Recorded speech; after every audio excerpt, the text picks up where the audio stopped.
বাংলা নিউজগ্রাফের সকল দর্শকদের নমস্কার। আমি দীপান্বিতা এবং সবসময় আপনাদের সঙ্গে আসি সোজা কথা সঙ্গে দীপান্বিতা। আজকে যে বিষয়গুলো নিয়ে কথা বলবো, আমরা জানি যে সম্প্রতি এনডিএর সঙ্গে এনসিপিআই যুক্ত হয়েছে এবং দুদিন আগে মুখ্যমন্ত্রী শুভেন্দু অধিকারী তিনি দিল্লি গিয়েছিলেন এবং এনসিপিআই এর যে টিম তাদের সাথে বৈঠক করেন, মধ্যাহ্নভোজ করেন আমরা জানি। এবং ইতিমধ্যেই এরা এনডিএ-কে সাপোর্ট দিয়েছে এবং এনসিপিআই এবং এনডিএ একটা অ্যালায়েন্স হয়েছে বা জোট হয়েছে, জোট সঙ্গী। কিন্তু এই এনসিপিআইতে কারা আছে? এনসিপিআইতে যারা আছে তারা সবাই তৃণমূলের থেকে আসা সাংসদ।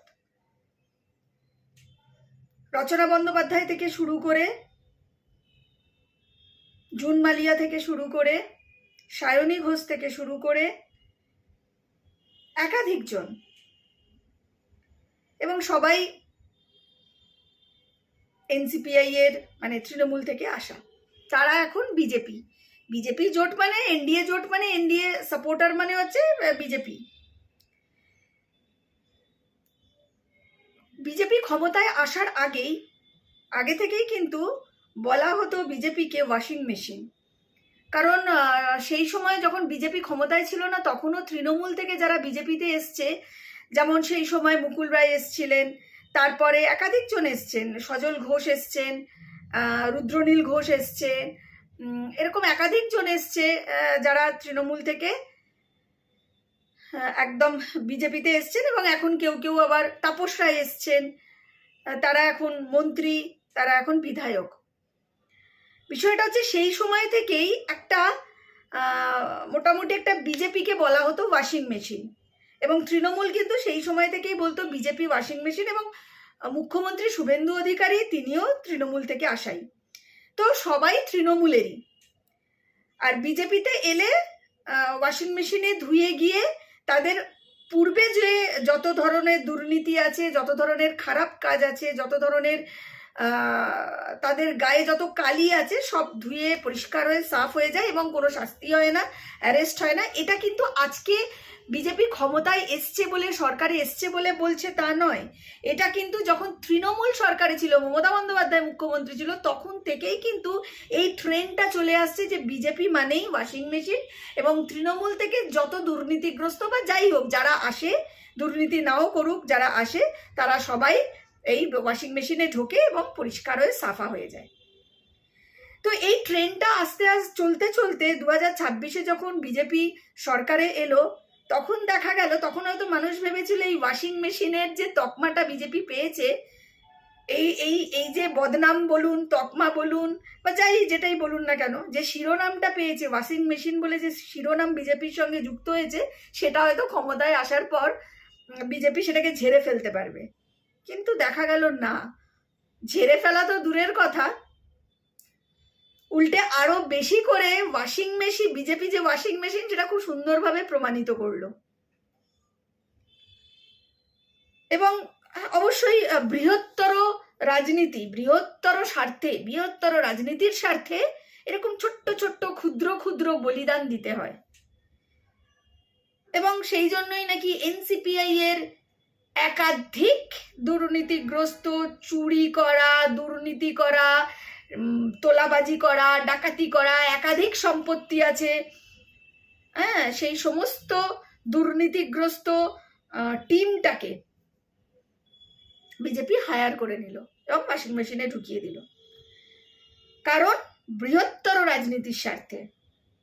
সেটা আগামী দিন বোঝা যাবে যে আমাদের দেশে বা আমাদের রাজ্যে এই বৃহত্তর রাজনীতির স্বার্থে কি কি এই ওয়াশিং মেশিন, দুর্নীতিগ্রস্ত ওয়াশিং মেশিনের মধ্যে ঢোকানো সাংসদগুলোকে নেওয়ার ফল কতটা ভালো হলো, ওই বৃহত্তর রাজনীতিটা কি হলো, সেটা এখন তো বোঝা যাবে না, সেটা আগামী দিন যত দিন যাবে বোঝা যাবে। 2029 আসছে সামনে, 2029-এ দিল্লির ভোট, বোঝা যাবে তখন যে তার প্রতিফলন ভোট বাক্সে পড়ে কিনা, বা মানুষ এত বোকা কিনা, জনসাধারণ এত বোকা কিনা। আমরা ইতিমধ্যেই ছবিগুলো দেখিয়েছি, সেখানে শুভেন্দু অধিকারী মহাশয় তিনি এনসিপিআই এর তৃণমূলের সাংসদদের সাথে বৈঠক করেছেন, মধ্যাহ্নভোজ করেছেন। মাঝখানে শুভেন্দু অধিকারী, যিনি বিজেপির মুখ্যমন্ত্রী, এবং বাকি সব তৃণমূলের। ওই ছবিটা দেখার পর হট করে মানে এক নজরে দেখলে মানুষ, মানে সাধারণ মানুষ কিন্তু ঘাবড়েই যাচ্ছে। মানে আমরা তো পথে ঘাটে চলি, আমরা সাধারণ মানুষ, তো আমরা পথে ঘাটে চলি, বাসে, অটোতে, বিভিন্ন জায়গায় উঠি। তো ইতিমধ্যেই মানুষ প্রতিক্রিয়া দিতে শুরু করেছে বা মানুষ প্রশ্ন তুলছে ওই ছবিটা দেখে যে এটা তৃণমূলের সরকার না বিজেপির সরকার। মানে মুখ্যমন্ত্রী মাঝখানে দাঁড়িয়ে, বিজেপির মুখ্যমন্ত্রী মাঝখানে দাঁড়িয়ে, আর চারিদিকে শুধু তৃণমূলের দুর্নীতিগ্রস্ত ওয়াশিং মেশিনে ঢুকে যাওয়া সাংসদরা দাঁড়িয়ে, আর কেউ নেই বিজেপির। তো মানুষ গুলিয়ে ফেলছে যে মানে আমরা কোন সরকারে আছি, মানে তৃণমূল সরকারই চলছে নাকি বিজেপির নতুন সরকার হয়েছে। মানুষ ইতিমধ্যেই কনফিউজড, ঘাবড়ে যাচ্ছে। এক এক সময় বিভিন্ন ছবি সামনে আসছে, সেই ছবিগুলো দেখে। তো মানুষকেও বুঝতে হবে যে বৃহত্তর স্বার্থে এসব ছোট্ট ছোট্ট বলিদান দিতে হয়, এবং যারা আদি বিজেপির রক্ত ঝরা, পোস্টপোল ভায়োলেন্সে বিজেপির কর্মীদের মৃত্যু, মানুষের ওপর অত্যাচার, মানুষকে লুট করা, এইসব যারা 15 বছর ধরে করেছে তাদেরকে একটু মেনে নিতেই হয়, কারণ বোঝাই তো যাচ্ছে না বৃহত্তর স্বার্থে। তো অবশ্যই ভারতবর্ষ বৃহত্তর স্বার্থে হয়তো বৃহৎ কিছু ভালো হবে। তো সেই লক্ষ্যে এবং সেটা দেখার জন্যই গোটা বাংলার মানুষ তাকিয়ে আছে যে এই মানুষগুলোকে নিয়ে বৃহত্তর কি সামনে আগামী দিন ভালো হবে, আমাদের দেশের, দশের, জনগণের কি ভালো হবে। এটা যেমন একটা দিক। আর একটা বিষয় হচ্ছে, প্রায় রাজ্যে 207-8টা সিট নিয়ে ভারতীয় জনতা পার্টি মানুষের চূড়ান্ত আশীর্বাদ নিয়ে, বিশ্বাস ভরসা অর্জন করে সত্তায় এসছে, মানে ক্ষমতায় এসছে। এবং প্রত্যেকটা সরকারি ক্ষমতায় আসে মানুষের জন্য, মানুষের রায়ে, মানুষ চায় বলেই সরকার হয় বা পরিবর্তন হয়। এখানেও তাই, যে একাংশের মানুষ অবশ্যই চেয়েছিল পরিবর্তন দরকার, কারণ তৃণমূলের যে বারবারন্ত বা তৃণমূল যে দুষ্কৃতিরাজ, গুন্ডারাজ, এবং যেভাবে জঙ্গি ঢোকাচ্ছিল, যেভাবে বাংলাদেশ পাকিস্তান হওয়ার সম্ভাবনা হয়ে যাচ্ছিল, এই সমস্ত থেকে পরিত্রাণ পেতে মানুষ পরিবর্তন চেয়েছিল, হয়েছে। কিন্তু বিজেপিকে তাই জন্যই 2 হাত ভরে, প্রাণ ভরে আশীর্বাদ করে 207-8টা সিট দিয়েছে। এখন মানুষের প্রশ্ন, এই মানুষের প্রশ্নটাই আমি আজকে রাখছি।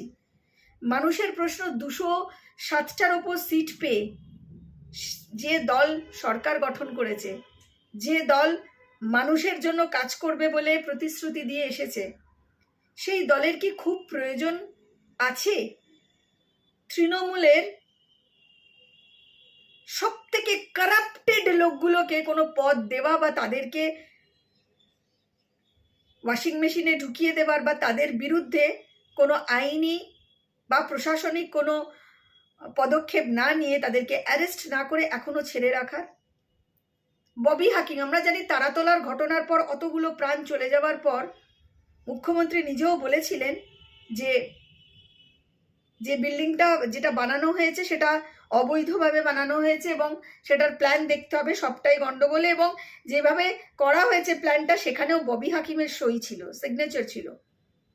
তারপরেও কিন্তু তাকে অ্যারেস্ট করা হয়নি, এবং সেই ববি হাকিমকেও দেখা গেছে যে সে এখন ঋতব্রত শিবিরে ঢুকেছে, এবং এই ঋতব্রত শিবিরও কিন্তু বিজেপি ঘনিষ্ঠ হয়ে গেছে। একাধিক জায়গায় অবৈধ নির্মাণ করেছে, একাধিক জায়গায়। সরকার পরিবর্তনের পর একদিন কি দুদিন দেখলাম বুলডোজার নিয়ে যেতে, তারপরে জাভেদ খান যখনই পথে মানে রাস্তায় নামলো এবং ববি হাকিমের সাথে হাত মিলিয়ে, সেই জাভেদ খানও চলে গেল ঋতব্রত শিবিরে, এবং তারপরেও দেখা গেল বুলডোজারও বন্ধ, অবৈধ নির্মাণগুলো শনাক্ত করাও বন্ধ, বা পদক্ষেপ নেওয়াও বন্ধ। মানুষ বলছে, মানুষ প্রশ্ন করছে, যে সরকার এত ম্যান্ডেট নিয়ে, এতগুলো সিট পেয়ে মানুষ বসিয়েছে মসনদে, তাদের কি সত্যি কোনো প্রয়োজন আছে? ববি হাকিম, অরূপ বিশ্বাস, জাভেদ খান, চন্দ্রিমা ভট্টাচার্য, ঋতব্রত বন্দ্যোপাধ্যায় বা ধরো এটসেট্রা এটসেট্রা আরও আছে, এই একাধিক দুর্নীতিগ্রস্ত বিধায়কদের, প্রাক্তন বিধায়কদের জায়গা দেওয়ার বা তাদেরকে ছুট দেওয়ার? মানুষ প্রশ্ন করছে, পারলে মানুষ জবাব দেবে। আর একটা বিষয়ে যাব, মুখ্যমন্ত্রী শুভেন্দু অধিকারী তিনি নিজেও বলেছিলেন যে ক্যাগ রিপোর্ট বেরোনোর পর যাদের যাদের নাম সামনে আসবে বা যারা যারা দুর্নীতির করেছে সেই রিপোর্টে থাকবে, একজনকেও ছাড়া হবে না, অবিলম্বে পদক্ষেপ নেওয়া হবে এবং কেউ ছাড়া পাবেন না। ক্যাগ রিপোর্ট বেরিয়ে গেছে, অনেক দিন হলো, এখনো পর্যন্ত সেই রিপোর্টের উপর ভিত্তি করে কারোকে ধরাও হয়নি। তাহলে কি ধরে নিতে হবে যে ক্যাগ রিপোর্টে সবাই ক্লিন চিট পেয়ে গেছে, কারুর নামে কোনো অভিযোগ নেই, কেউ কারুর কোনো দুর্নীতি সামনে আসেনি বা কারুর কোনো কিছু হয়নি, এটাই ধরে নিতে হবে? কারণ রিপোর্টটা বেরোনোর পর কিন্তু অনেকগুলো দিন চলে গেছে, কেটে গেছে। মুখ্যমন্ত্রী শুভেন্দু অধিকারী যে কথা বলেছিলেন, যে প্রতিশ্রুতি দিয়েছেন, যে কথা তিনি কমিট করেছেন জনগণের কাছে, কোনো মিডিয়ার কাছে নয়, কোনো সংবাদ মাধ্যমের কর্মীকে নয়, কোনো নেতাদের নয়, কোনো দলের লোকের নয়, বাংলার মানুষকে তিনি আশ্বস্ত করেছেন। বাংলার মানুষের সামনে তিনি বলেছেন সংবাদ মাধ্যমের মিডিয়ার মাধ্যমে যে একজনও দুর্নীতিগ্রস্ত নেতা, মন্ত্রী, প্রাক্তন হোক বা বর্তমান, কেউ যদি জিরো টলারেন্স, ছাড় পাবে না।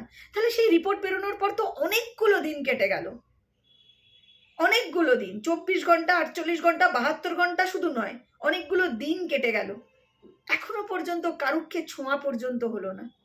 তাহলে মুখ্যমন্ত্রীর কথা সাথে মানে মিল পাওয়া যাচ্ছে না। এই প্রশ্নগুলো কিন্তু উঠছে, এই প্রশ্নগুলো মানুষ তুলছে। এটা যেমন একটা দিক। আর একটা বিষয় বলবো, সেই বিষয়টা আমি দর্শকদের সামনে রাখবো। দর্শকরা আপনারা আগে আর একটা ভিডিও দেখুন। এর আগে আপনারা স্টিল ফটো দেখেছেন, একটা ভিডিও দেখে নিন। ভিডিওটা দেখার পরে আমি তারপরে বলছি।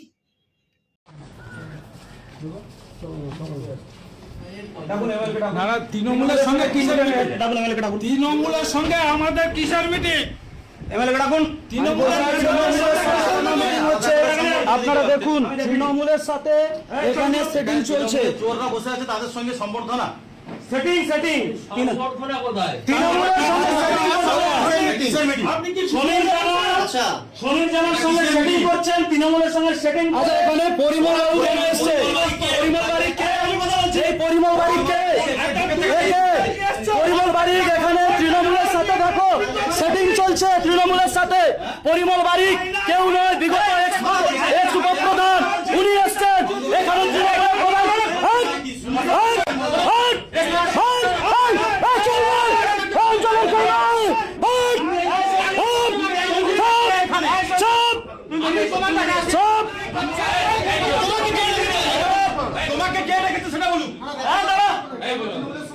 কন্টেস্টিং ক্যান্ডিডেট অসিত হালদার জানে না, ভিডিও জানে না, কিসের মিটিং এটা? ভিডিও কোনো ডাকেনি মিটিং। ভিডিও পরিষ্কার ভাবে বলেছে আমি কোনো মিটিং অ্যারেঞ্জ করিনি। হ্যাঁ, who is call to meeting? কার সঙ্গে আতাপ হয়েছে? All this setting. হ্যাঁ, অল সেটিং, সেটিং মিটিং। এই সামনে যাও, ভাই সামনে গিয়ে ছবি তোলো।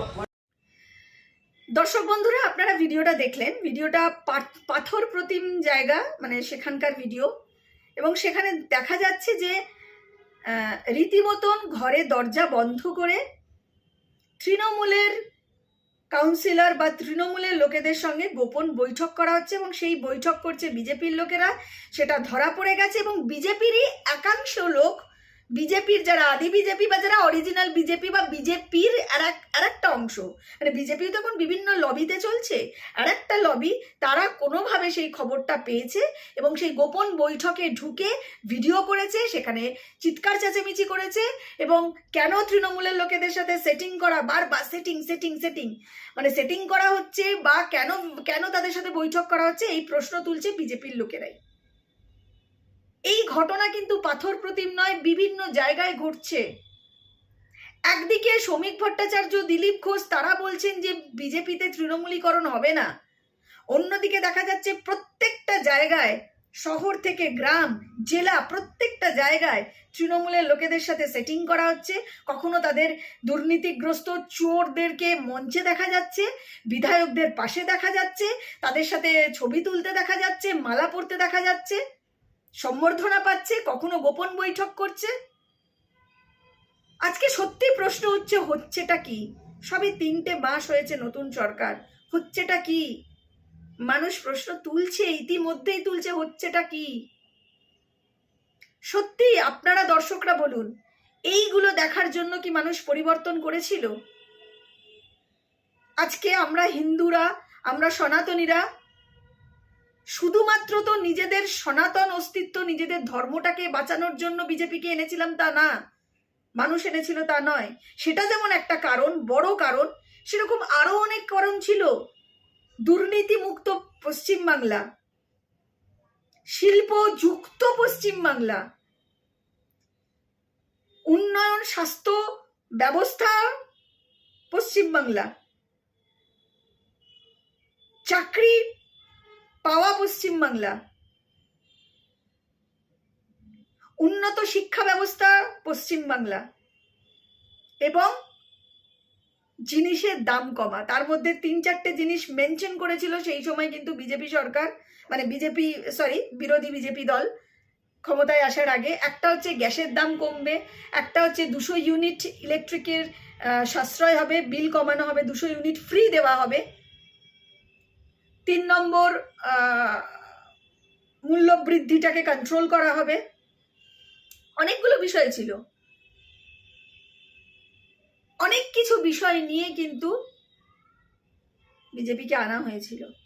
আমি জানি সবে 3টে মাস, কিন্তু 3 মাসের মধ্যেই যেখানে বিভিন্ন জায়গায় যেভাবে গোষ্ঠীদ্বন্দ্ব শুরু হয়েছে বিজেপির, যেভাবে তৃণমূলের লোকরা পুরো বেনো জলের মতো, একদম ঢেউয়ের মতো হু করে ঢুকে যাওয়ার চেষ্টা করছে বা ঢুকে গেছে, নেতৃত্ব পারছে না আটকাতে।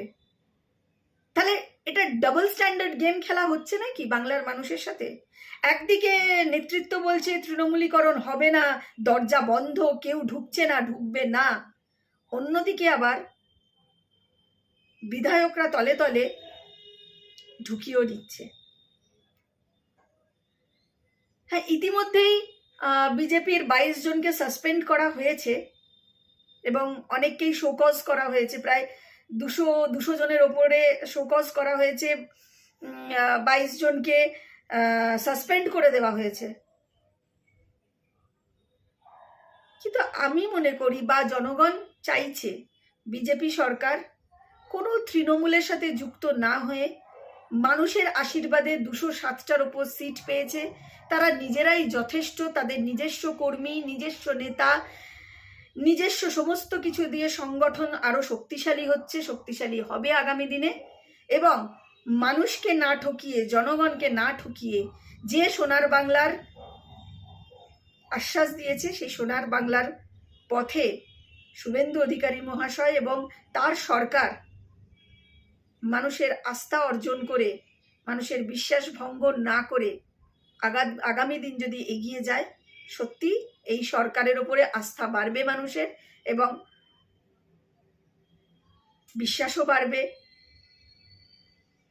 এবং শুধু 5 বছর কেন, যদি সত্যি বিজেপি সরকার এই ওয়াশিং মেশিনের তকমাটা সরিয়ে দিতে পারে না নিজের গা থেকে, এই ওয়াশিং মেশিনটাও কিন্তু বিজেপির কাছে একটা কালি, এই নামটা কালি, কালি, এই কালিটা যদি বিজেপি মুছে দিতে পারে না নিজের গা থেকে, তাহলে আগামী 5 বছর কেন, আগামী 20 বছরেও বিজেপিকে মানুষ আশীর্বাদই করে যাবে।